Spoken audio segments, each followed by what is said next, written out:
નમસ્કાર મિત્રો, શું તમે ફરાળમાં તળેલો ખાઈ ખાઈને કંટાળી ગયા છો? તો આ બનશે ફરાળી રોટલો, જે ખૂબ જ ટેસ્ટી બનતો હોય છે. તે તમે શાકાહારે ખાઈ શકો છો. સૌપ્રથમ એક કડાઈમાં મીઠું લીધું છે, એની અંદર પાણી એડ કરવાનો છે. હવે આપણે સામાનો લોટ એડ કરી દઈએ. સામાનો લોટ જે તમને બજારમાં મળી જાય છે, એની અંદર આપણે સૂકી ભાજી બનાવી છે એ એડ કરી છે, જેથી ટેસ્ટ સરસ આવે. તમારે જો સૂકી ભાજી એડ ન કરવી હોય તો મીઠું અને હળદર એડ કરી અને પણ રોટલો બનાવી શકો છો, ખૂબ ટેસ્ટી થશે. તો આપણે સૂકી ભાજી એડ કરી લોટ બાંધી લઈએ.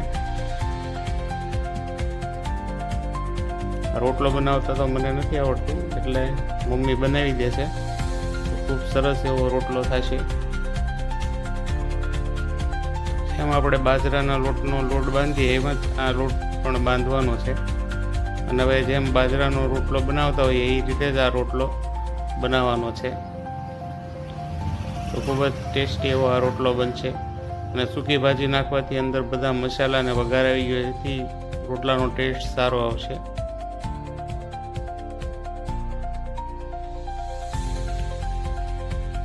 તો જેમ આપણે બાજરાનો રોટલા બનાવતા હોઈએ એ રીતે જ આ રોટલો ટીપીને બનાવવાનો છે.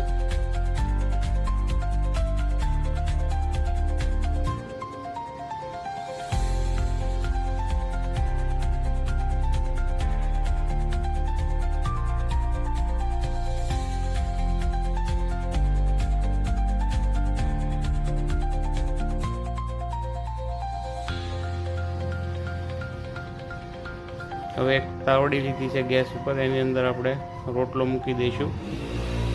એક બાજુ થઈ જાય એટલે બીજું બાજુ ફેરવી નાખશું રોટલાને. તો તમે જોવો છો જેમ બાજરાનો રોટલો બને એ જ રીતે આખો રોટલો બની રહ્યો છે.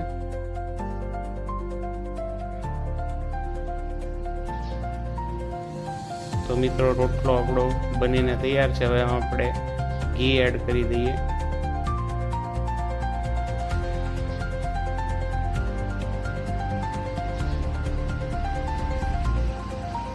આપણો રોટલો મિત્રો તૈયાર થઈ ગયો છે. તો તમે પણ આ રેસીપી ઘરે બનાવી કેવી લાગી મારી ચેનલને લાઈક, શેર ને સબસ્ક્રાઈબ કરજો. Thank you.